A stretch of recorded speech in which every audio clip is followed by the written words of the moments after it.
ओम शांति। अब बात करते हैं सृष्टि चक्र के चौथे भाग की, कलयुग की। कलयुग स्वास्तिका के लेफ्ट हैंड साइड पर बाएं हाथ की तरफ ऊपर की ओर दिखाया गया है। कलह कलेश का युग, अधर्म का युग, अधर्म का विनाश करके यहाँ सत्य की धर्म की स्थापना के लिए परमात्मा का आगमन होता है। भगवान आते हैं। शास्त्रों में कलयुग के अंत की निशानियों के बारे में बताया है। द्वापर के बाद कलयुग आया। ऊपर की तरफ भुजा दिखाई, हाथ दिखाया, यानी कि हर चीज अति में चली गई। पाप, भ्रष्टाचार, महंगाई, जनसंख्या, फैशन, भक्ति भी। आज भक्ति भी कोई कम नहीं है। तो इस तरह जब हर चीज अति में चली जाती है, कलह कलेश का युग हो जाता है। दुनिया बिल्कुल बिगड़ जाती है। ऐसे बिगड़ी दुनिया को फिर से नया बनाने के लिए भगवान को आना पड़ता है। कलयुग की 4 निशानियां दिखाते हैं ना। सृष्टि यानी कि दुनिया के अंत के लक्षण, सिम्पटम्स। कहते हैं जब महाभारत युद्ध हुआ, महाभारत को भी कहते हैं कि आज से 5000 साल पहले महाभारत युद्ध हुआ। और उसके बाद जब श्री कृष्ण जी विदाई लेने लगे तो पांडवों ने कहा, भगवान अब कब मिलना होगा?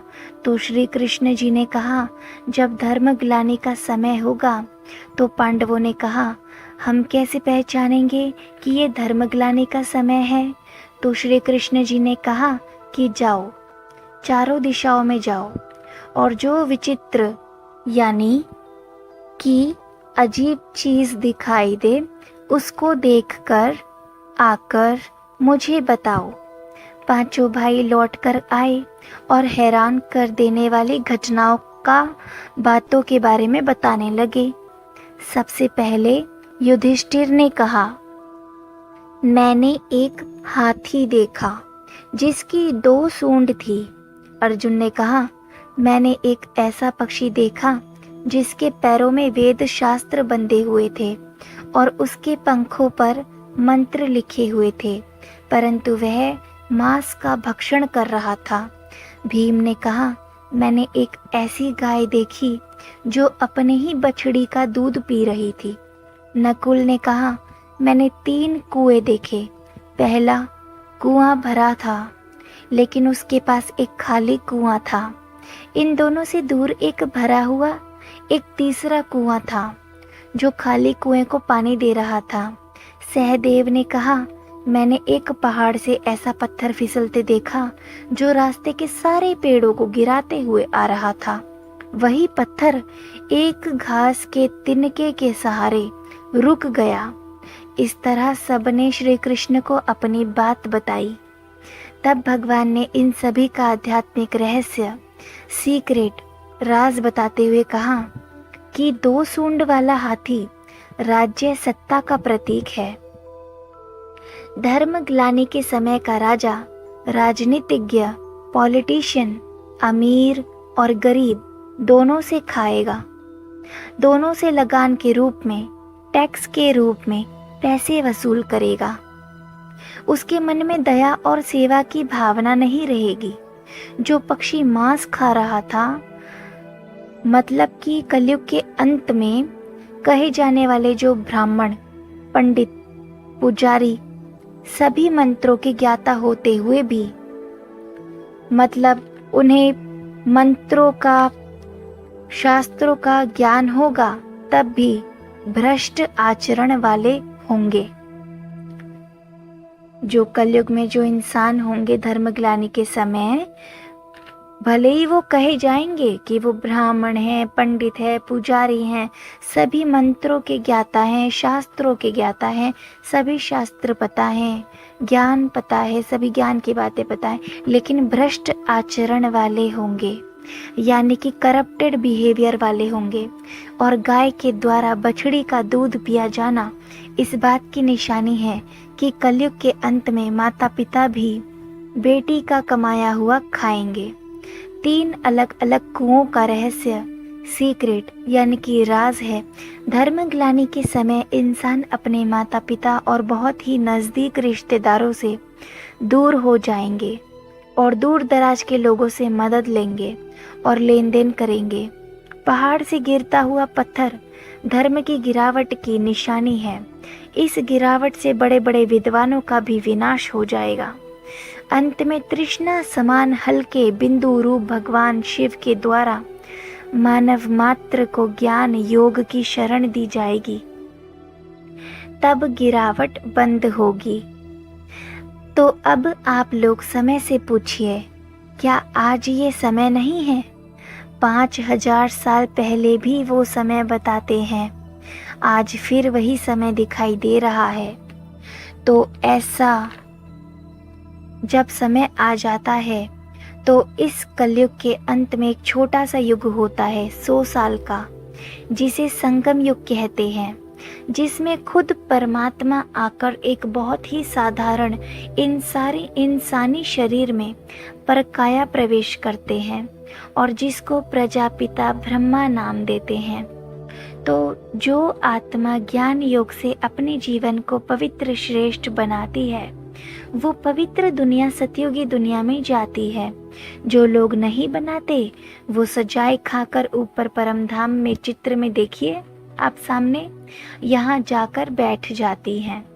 तो इस तरह गीता में दिए अपने वायदे के अनुसार यदा यदा ही धर्मस्य ग्लानिर्भवति भारत, कि जब जब धर्म की ग्लानि होगी मैं सदाशिव धरती पर अवतरित होऊंगा और धर्म की पुनः स्थापना करूंगा। 5000 साल के बाद परमात्मा का इस सृष्टि पर अवतरण होता है। इस 5000 साल के चक्र को एक कल्प भी कहा जाता है। तो भगवान जो है वो युगे युगे नहीं आते, यानी कि हर युग में नहीं आते, सतयुग में नहीं आते, त्रेता युग में नहीं आते, द्वापर युग में नहीं आते, लेकिन कल्प में एक बार आते हैं। हर युग में भगवान की आने की ज़रूरत नहीं है, लेकिन कल्प के युगे युगे आते हैं, यानी कि हर 5000 साल में एक बार आते हैं संगम युग पर, बस एक बार। अब देखिए, अगर युगे युगे आए तो भी 4 बार आना चाहिए। फिर हम कहते हैं भगवान तो 24 अवतार लेता है, 24 अवतार कहाँ से आए? फिर हम कह देते हैं भगवान तो सब जगह है, तो फिर तो आने की बात ही नहीं रहती। भगवान कहते हैं ना, मैं 24 अवतार नहीं लेता हूँ और ना ही मैं युगे युगे आता हूँ। भगवान कहते हैं ना ही मैं 24 अवतार लेता हूँ और ना ही मैं युगे युगे आता हूँ। मैं तो कल्प के युगे युगे यानी कि हर कल्प में हर 5000 साल के बाद आता हूँ, और वो भी एक बार, और आकर फिर से इस पतित दुनिया को, बिगड़ी हुई दुनिया को नई बनाता हूँ। देखो, जब सुबह है तो लाइट जलाने की ज़रूरत नहीं होती, सूरज निकला है, लेकिन जब शाम होती है तो अपने अनुसार जहाँ जहाँ भी हम रोशनी कर सकते हैं, है ना, वहाँ हम जिसके पास जैसी जैसी सुविधा होती है वो फिर रोशनी करता है। उसी तरह से रात में आप 1000 बल्ब जलाओ, लेकिन रात तो रात ही रहेगी। अब अगर सूरज निकल आए तो रोशनी यानी कि लाइट जलाने की फिर ज़रूरत नहीं होती, क्योंकि सूरज से ऑटोमेटिकली रोशनी बहुत होती है, पूरे संसार में प्रकाश फैल जाता है, उजाला आ जाता है। इसी तरह सतयुग और त्रेता तो दिन थे, यहाँ भगवान को आने की ज़रूरत नहीं है। द्वापर से जब शाम शुरू होती है तो धर्मपिताएं आते हैं। इंसानों को रोशनी देने के लिए। आज कलयुग में हजारों लाखों गुरु हैं, लेकिन क्या कोई नई दुनिया नया सवेरा ला सका? बताइए। तब कहते, ज्ञान सूर्य प्रगटा अज्ञान अंधेर विनाश। जब ज्ञान सूर्य परमात्मा आते हैं तब ही नई सृष्टि नया सवेरा आता है। नई दुनिया बनाना किसी का भी काम नहीं है, ये तो परमात्मा का काम है। तो जैसे नया मकान हम बनाते हैं, रहने के लिए बनाते हैं, जब मकान में थोड़ी बहुत टूट फूट होती है तो हम उसे सारे मकान को थोड़े ही तोड़ देंगे, लेकिन पहले मरम्मत कराएंगे। सारे मकान को नहीं तोड़ेंगे। टूट फूट होनी अभी थोड़ी बहुत शुरू हुई है तो हम उसकी मरम्मत कराएंगे, रिपेयर कराएंगे। अगर मकान बिल्कुल रहने लायक नहीं रहेगा तो तोड़ के नया बनाया जाता है। इसी तरह सतयुग त्रेता तो नई दुनिया है, वहाँ भगवान को आने की ज़रूरत नहीं है। द्वापर में भी जब जब टूट फूट शुरू होती है तो धर्म पिताएं आते हैं, एक तरह से मरम्मत का कार्य करते हैं, रिपेयर करते हैं। लेकिन कितना भी मरम्मत करो, रिपेयर करो, एक दिन तो जर्जरी भूत अवस्था होती ही है। तो फिर तो तोड़ के नया बनाया जाता है। दुनिया जब बिल्कुल बिगड़ जाती है तो इस बिगड़ी को बनाने के लिए परमात्मा को स्वयं खुद इस सृष्टि पर, इस दुनिया पर आना पड़ता है। परमात्मा का इस सृष्टि पर, इस दुनिया पर आना कल्प में सिर्फ एक बार होता है, केवल एक बार, 5000 साल में एक बार। अब आपको बताते हैं कि परमात्मा को इस सृष्टि पर आए हुए 80 साल हो गए हैं और परमात्मा एक ऐसा सुंदर और श्रेष्ठ समाज तैयार करते हैं। इसलिए आपको बताया है कि 10 लाख भाई बहनें जो हैं उनके जीवन में ना तो कोई व्यसन है किसी तरह का और ना और कोई कुछ बुराई, लेकिन उनका सात्विक पवित्र जीवन जो अपने जीवन को धारणाओं से श्रेष्ठ बनाते हैं और बना रहे हैं। ये तो नहीं कहेंगे कि उनके जीवन से सारी बुराइयां खत्म हो गई, लेकिन जब से उन्होंने इस चीज़ को जीवन में अपनाया, काफ़ी हद तक उनके जीवन में बदलाव आया है और अपने जीवन को वो दिन प्रतिदिन श्रेष्ठ बना रहे हैं। तो अब ये कार्य चल रहा है, बस थोड़ा सा समय बचा हुआ है। बहुत गई थोड़ी रही, थोड़ी की भी थोड़ी रही। इसलिए भगवान कहते हैं, अब जाग जाओ, जागृत हो जाओ। सृष्टि परिवर्तन का समय है, दुनिया के बदलाव का समय है। अब अगर अपने को परिवर्तन कर लेंगे, बदल लेंगे, तो उस दुनिया में, सतयुग में जाने के हम अधिकारी बन जाएंगे। और अगर नहीं जागेंगे तो ऐसे ही रह जाएंगे, फिर ऐसी ही दुनिया में आना पड़ेगा, छी दुनिया में आना पड़ेगा, नई दुनिया में नहीं जा पाएंगे। अगर कोई आपसे पूछे आपने पहले भी कोर्स किया था क्या, तो आप क्या जवाब देंगे? कहते हैं, ना बनी बनाई बन रही, अब कुछ बननी नाही।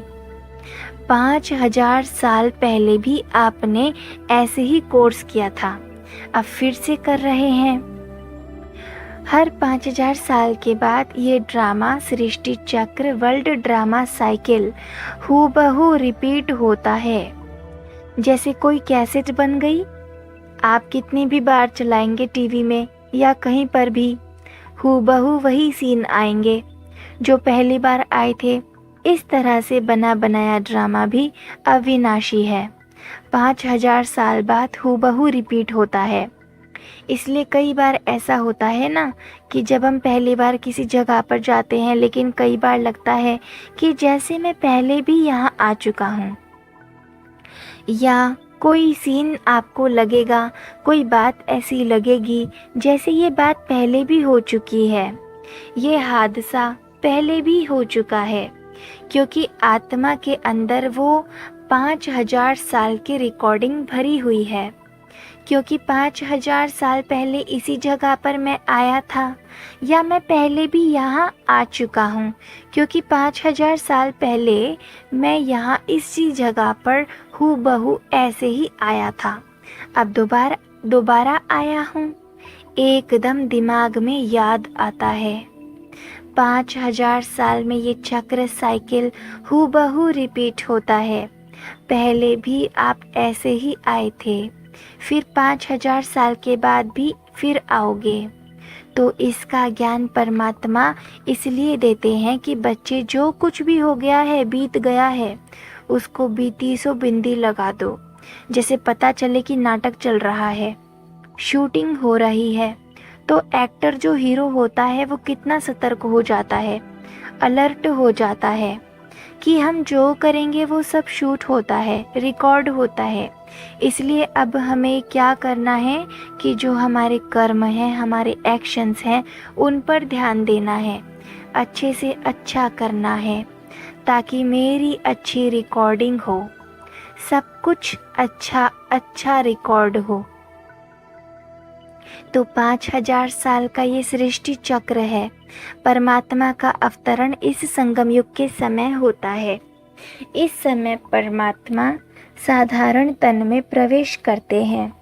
इसलिए कोटों में से कोई ही और कोई में से भी कोई ही उनको पहचान पाता है। परमात्मा ब्रह्मा के द्वारा नई दुनिया की स्थापना, शंकर के द्वारा पुरानी दुनिया का विनाश और विष्णु के द्वारा नई दुनिया की पालना का कार्य करते हैं। ओम शांति।